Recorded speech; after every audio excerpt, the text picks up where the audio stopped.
Olá, irmãos, graça e paz, tudo bem com vocês? Esse daqui é o podcast número 4. Você pode assistir o número 1, o 2 e o 3. Eu vou fazer uma playlist do podcast, vou deixar eles de maneira organizada no comentário fixo ou na descrição.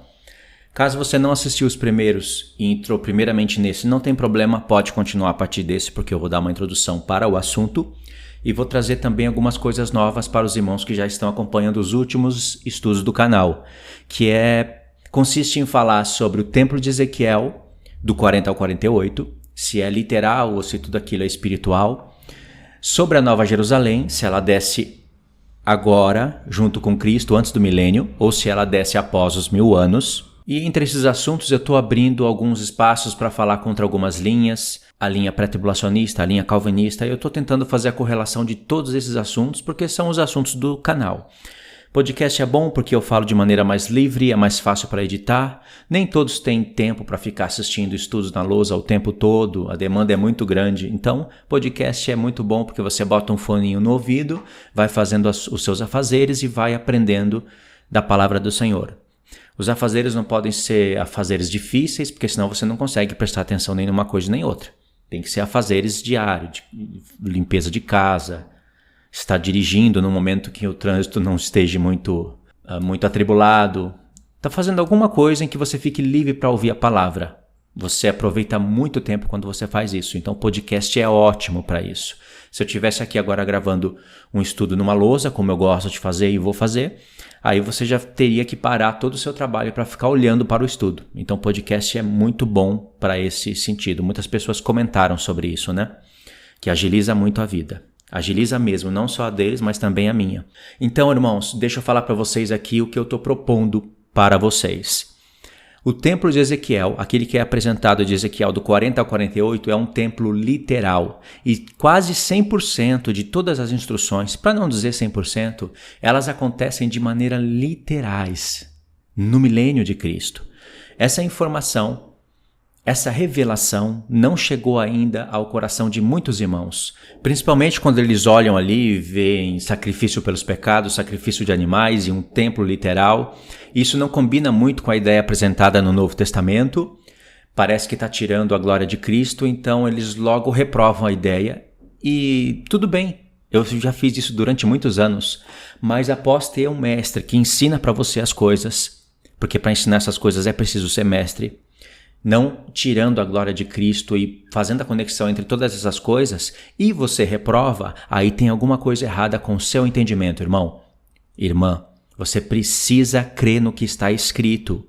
Enquanto alguém não te explica de uma maneira toda coerente, faz sentido você reprovar. Aliás, você não vai retroceder para a antiga aliança, tirar a glória de Cristo e ficar olhando para sacrifício de animais. Isso não faz o menor sentido, ainda mais com uma grande epístola que nós temos no Novo Testamento, que é a epístola de Hebreus. Mas, irmãos, vocês vão ver a conexão de todos esses fatos. A grandeza do reino de Cristo será algo espetacular. Ainda que esse templo de Ezequiel, que o Espírito Santo apresentou com todos aqueles detalhes que eu estou até enjoado de falar, né? Nas lives que eu fiz com o irmão Igor, com o irmão Pedro, em vários estudos. Essas medidas, todas aquelas coisas não são coisas que são espiritualizáveis. Não sei nem se existe essa palavra. Não podem ser espiritualizadas, porque a gente não tem caminho para isso. O Espírito Santo gastou tempo demais, com detalhes demais, para você espiritualizar algo. Assim, né? Nessa proporção. Então, realmente, são leis incríveis que o Espírito Santo iria nos pôr à prova para ver como nós iríamos olhar para aquelas coisas. Você vai ver muitas pessoas falando que tudo aquilo já se cumpriu no passado, e isso daí é reprovável. Nunca um templo daquela estrutura se cumpriu no passado, nunca aquelas coisas aconteceram no passado e nem no nosso presente. Você vai ver pessoas falando que tudo aquilo é Cristo, mas eu queria entender como que eu iria espiritualizar tudo aquilo em Cristo. Se fosse só sacrifício de animais, daria para entender, mas não é o caso só de sacrifício de animais. São leis para sacerdotes, aquelas leis que eu já falei para vocês, não vou repetir aqui agora para dar uma encurtadinha nessa introdução. Se você leu realmente Ezequiel do 40 ao 48, você sabe que não tem como espiritualizar tudo aquilo e falar que tudo aquilo é Cristo. E não é o caso de retroceder para a antiga aliança, porque nós temos o sacerdócio segundo a ordem de Arão, esse é a antiga aliança. O sacerdócio segundo a ordem de Zadok, e esse é algo que acontece no tempo da nova aliança, lá no milênio. E temos o sacerdócio segundo a ordem de Melquisedeque, que é o que está acontecendo agora, mas ele vai ser plenificado no milênio. O sacerdócio eterno, segundo a ordem de Melquisedeque, é o que foi apresentado em primeiro lugar, como uma parábola, né? Quando o Senhor fez Melquisedeque, rei de Salém, ir até Abraão com pão e vinho. E aí você sabe, Melquisedeque apareceu somente 2 vezes na Bíblia e com grandes revelações. Ele dá testemunho de um sacerdócio eterno e testemunha o próprio Senhor, e o próprio Melquisedeque, ele não é descendente de Sem coisa nenhuma. Se você ouviu isso, joga no lixo. Melquisedeque, ele é uma personificação de Cristo. Ok, nós temos esses 3 sacerdócios e os 3 são reveladores, porque um aponta para a antiga aliança, que é o de Arão. O outro é o de Melquisedeque, é Melech Zedeká, rei de justiça. Melech é rei, Zedeká, justiça. Esse é o nome daquele grande rei, que é um rei eterno, que é o próprio Senhor Jesus. E esse está sendo construído agora. É nesse momento que o Senhor está buscando qual será o sacerdócio eterno e qual será o sacerdócio terrestre. E o sacerdócio terrestre, que é um sacerdócio rebaixado, porém, sobre todas as nações, é o sacerdócio segundo a ordem de Zadok. O sacerdócio segundo a ordem de Zadok não é para ser espiritualizado e falar que é a igreja.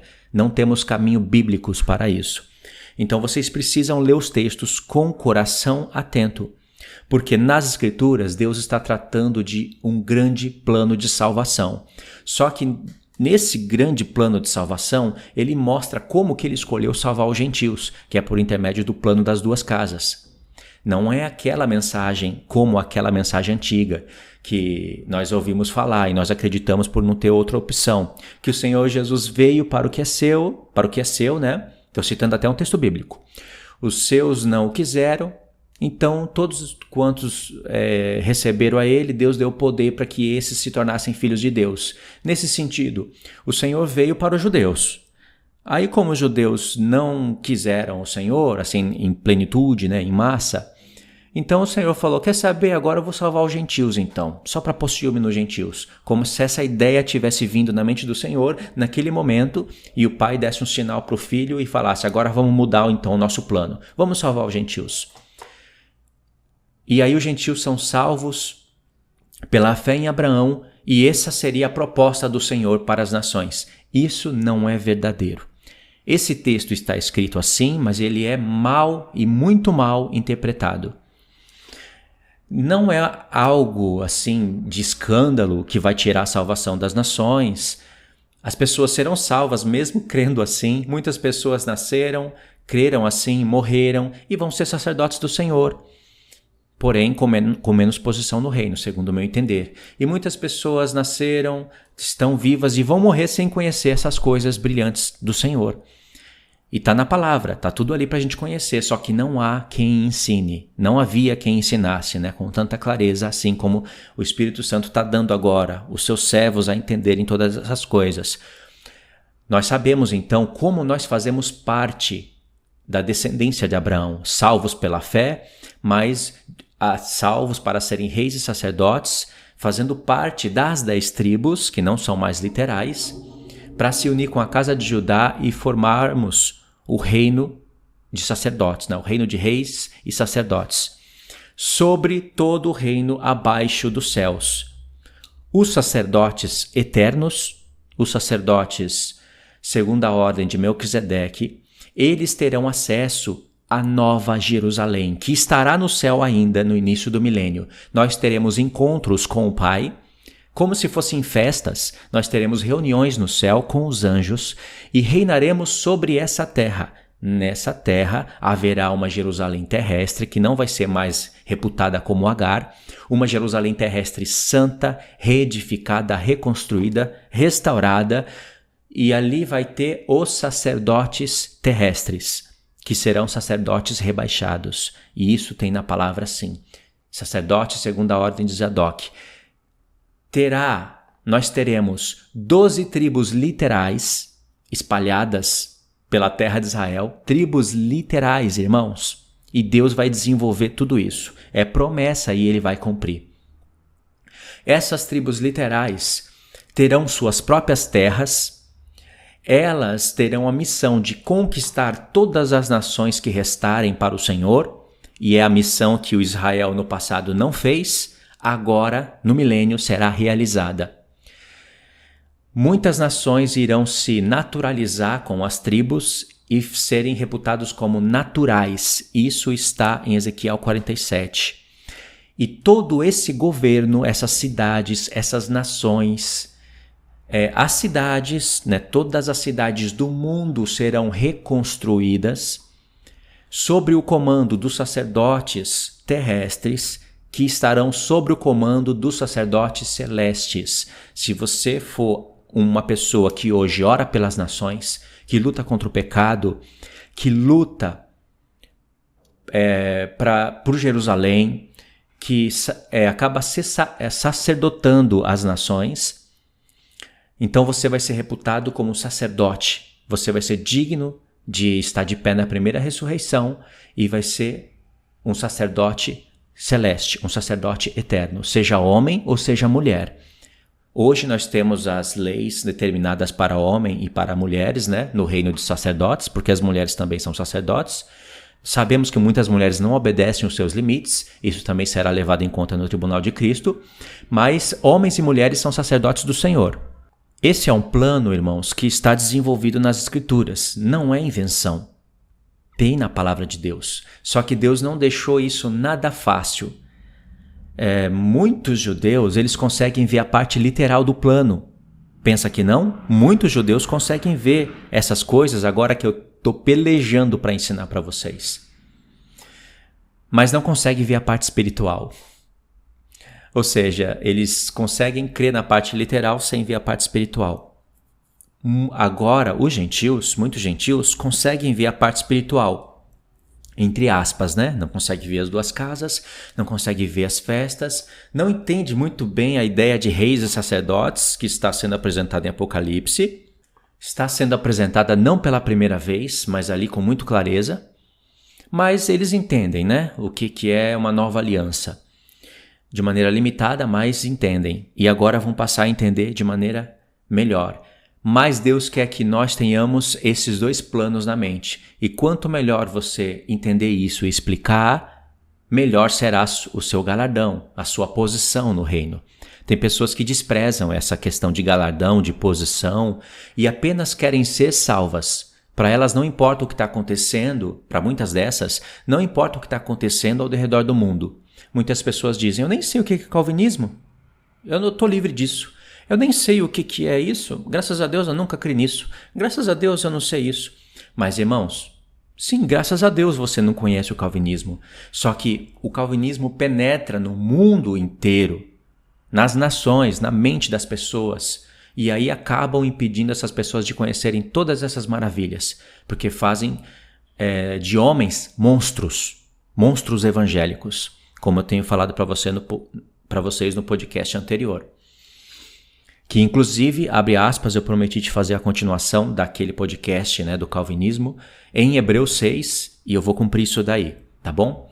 Então esse podcast aqui tá ficando como um seriado, ele vai e vem, os assuntos conectam, se desconectam, voltam a se conectar, então é bom você pegar a série toda, fecha aspas. Então, irmãos, isso acontece no mundo inteiro e talvez você não se importe com isso, mas Deus se importa e Deus levanta pessoas para alertar o povo. Entendeu? E é importante porque tudo isso será levado em conta. Muito dificilmente um calvinista será sacerdote do Senhor. Muito dificilmente. Isso eu tenho provas bíblicas, evidências bíblicas. Mas agora, então, voltando para o ponto aqui, é necessário que você aprenda essas coisas, porque isso é muito maravilhoso, entender essas coisas. Na verdade, é um desafio, não é? Porque eu não sou doido de desprezar a epístola de Hebreus, por exemplo, Hebreus capítulo 10, quando o escritor de Hebreus fala que a lei tem a sombra das coisas futuras e não a imagem exata delas, de maneira que todos aqueles ofertantes que fazem sacrifícios, eles nunca poderiam ter a mente aperfeiçoada, porque se pudessem, teriam parado de fazer os sacrifícios. Então ele pega os sacrifícios da linhagem de Arão, do sacerdócio levítico, e aponta para Cristo. E eu não sou doido de ir contra essa carta, mas o escritor de Hebreus também não é doido de ir contra o livro de Ezequiel e muitos outros profetas, ou seja, de desfazer o sacerdócio da linhagem de Zadok e dizer que isso daí aponta para Cristo. O que aponta para Cristo e para a igreja é o sacerdócio da ordem de Melquisedeque. O sacerdócio da ordem de Zadok, irmãos, é algo incrível também, inferior ao sacerdócio da ordem de Melquisedeque, mas incrível, e que estará ali lado a lado no milênio, lado a lado com o sacerdócio da ordem de Melquisedeque. Lado a lado assim, né, eu posso dizer, estará abaixo, porque os sacerdotes estarão acima desse sacerdócio. O que será eliminado, e na verdade o que já foi eliminado pela cruz de Cristo, é o sacerdócio segundo a ordem de Arão, e ainda houve um tempo de transição, mais ou menos de 40 anos, para que esse sacerdócio fosse de fato totalmente eliminado. Quando Deus permitiu que no ano 70 o general Tito com os árabes destruíssem Jerusalém, aí acabou o sacerdócio segundo a ordem de Arão. Acabou o tempo que Deus deu para o pessoal entender a transição de um sacerdócio para outro. Como as cartas de Paulo foram escritas em um tempo de transição de alianças, então muitos judeus se aproveitam disso para querer impor o judaísmo na mente das pessoas, misturando o judaísmo com o cristianismo, ou até mesmo um judaísmo puro entre aspas, eu quis dizer um judaísmo pleno, que na verdade não é um judaísmo verdadeiro, não tem nada a ver com a linhagem de Arão, é uma mistura das coisas. Então, o diabo aproveitou isso daí, é óbvio. E isso é o que eu tenho falado também no canal, né? O tempo de transição das alianças. E entendeu? O sacerdócio segundo a ordem de Arão findou no ano 70. E depois disso, Deus tem buscado lugar, como o escritor de Hebreus disse, né? Buscando lugar para uma nova aliança. Ele tem buscado lugar para os sacerdotes segundo a ordem de Melquisedeque.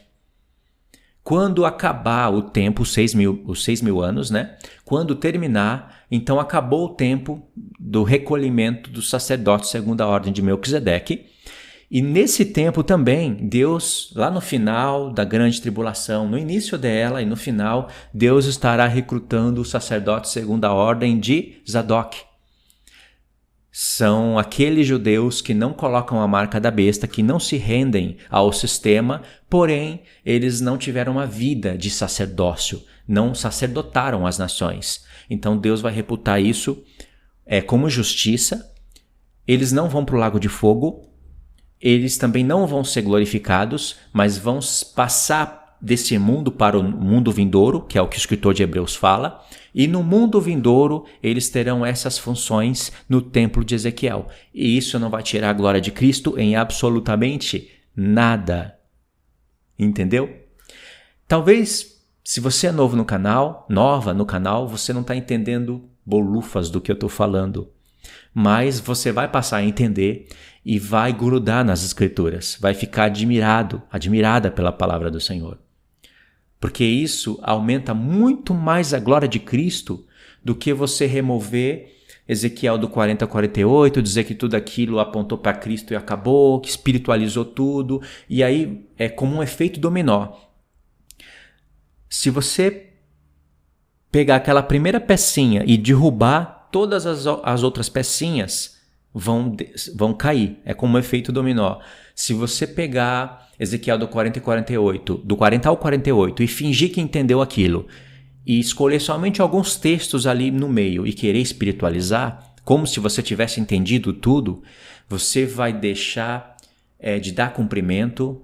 Quer dizer, você não vai deixar de dar cumprimento em nada, porque Deus vai cumprir o que prometeu, mas você vai deixar de entender muitas outras profecias que se encontram em Jeremias, em Isaías, em Zacarias, em Joel, em vários profetas, onde Deus fala que ele pega a Jerusalém agora e restaura ela. Ele vai restaurar a Jerusalém de agora. Cidades vão ser ali reabitadas. Tribos vão conquistar lugares ali na distribuição de terra. Sabe como houve lá no tempo de Josué? Então foi uma figura. Deus promete dar a terra para eles distribuírem a terra entre as tribos e não mais serem perseguidos pelas nações, porque eles vão cumprir os mandamentos do Senhor, porque agora eles estarão sob o domínio de um governo de sacerdotes celestiais. Satanás estará preso. Então a vontade de Deus, que não foi cumprida na ordem de Arão, e ele dá testemunho disso, vai ser cumprida totalmente na ordem de Zadok. Por quê? Porque Zadok cumpriu os preceitos do Senhor. Zadok trabalhou lado a lado com Davi para restaurar o reino a Davi. E nas mãos de Davi, as duas casas de Israel se uniram. Então Deus deixou muitos testemunhos ali por Davi. Por isso que ele fala: achei Davi, homem segundo o meu coração, que executará toda a minha vontade. E depois vem o tempo de Salomão, que é onde o filho de Davi, que é uma figura de Cristo, edifica a casa para Deus, e ali nós temos uma figura exemplar do milênio. Então Zadok se torna um sacerdote muito importante, que cumpriu as ordenações do sacerdócio segundo a ordem de Arão, e Deus aproveitou o sacerdócio de Zadok para mostrar coisas que acontecerão no milênio. Entendeu? Então muitas das leis que Deus deu para Moisés, para Levi, não foram cumpridas. Mas, mesmo assim, Deus deixou ali alguns testemunhos em determinadas épocas que apontaram para Cristo, serviram de aio. Por exemplo, Davi, ele fez muita coisa correta em relação a sacrifícios, né? Não oferecia animais sem olho, animais mancando, coisas com defeito, aquelas coisas que Deus denuncia pelo profeta Malaquias. Salomão, então, fez de maneira incrível, em maior número. Foi o maior idólatra dessa terra. Foi o homem mais ingrato que houve na terra de Israel. O homem que mais foi abençoado. Um rei que alcançou mais sabedoria de Deus. Um rei que colocou Jerusalém com uma glória de todos os reinos, com uma pérola de todas as nações, que serviu até de figura para o milênio. Esse rei também foi o mais ingrato do Senhor, e o Senhor demonstrou grande misericórdia para com a vida de Salomão, porque ele foi salvo. A gente vê isso somando profecias e olhando para o livro de Eclesiastes. Ponto. E Deus também aproveitou alguns momentos na vida do sumo sacerdote Josué e Zorobabel, quando começaram a reedificar Jerusalém, e terminou nas mãos de Esdras e Neemias. Então, muitos desses pontos foram aproveitados, a lei foram cumpridas de maneira exata, ainda que houve povo rebelde ali no meio, né? Como vocês podem ver em Neemias e Esdras. Mesmo assim, Deus aproveitou para apontar essas coisas para Cristo. E quando chegou no tempo da vinda do Filho, você pode ver que Deus agora não denuncia mais Israel de estarem adorando outros deuses. Eles não tinham outros deuses ali, como os pais dele no passado.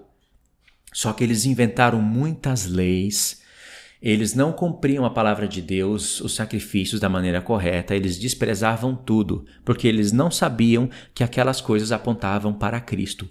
Ao passo que o profeta Isaías, presta atenção nisso, 700 anos antes da vinda de Cristo, ele sabia que cada cordeiro oferecido, cada sangue derramado apontava para o Messias esperado. É novidade para você isso, né? Você acha que ninguém sabia disso porque talvez você lembrou de Efésios 3, quando Paulo fala que aquele mistério que agora foi dado a ele a ministrar, revelado pelos seus santos apóstolos e profetas, estava oculto aos filhos dos homens. E você acha que esse mistério se remete a sacrifícios de animais, etc. Mas pode ter certeza, quando Isaías escreveu o capítulo 53, no livro dele, não era o capítulo 53 quando ele escreveu, mas quando ele escreveu coisas que ele estava entendendo. Quando Davi cantou muitos dos salmos, ele cantou coisas que ele estava entendendo e ensinava para o povo. Ou seja, Davi também foi um homem que teve conhecimento, que aqueles sacrifícios apontavam para alguém que seria muito importante no futuro. Isaías e Davi sabiam da ressurreição e do arrebatamento da igreja. Então, o que estava oculto para eles? Estava oculto que todo aquele templo apontava para o homem.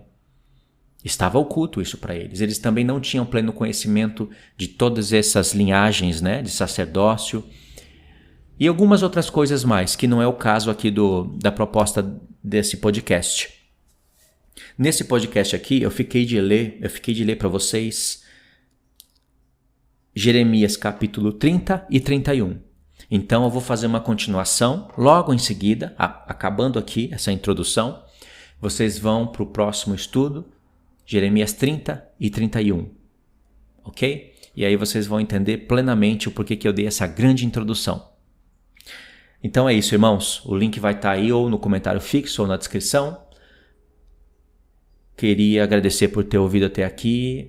Olhem o comentário fixo, veja se tem algo na descrição e seguem as instruções, tá bom? Muito obrigado. Deus abençoe a todos. Não esqueça de verificar a inscrição no canal, ativa o sininho e vamos seguir em frente nos estudos. Deus abençoe.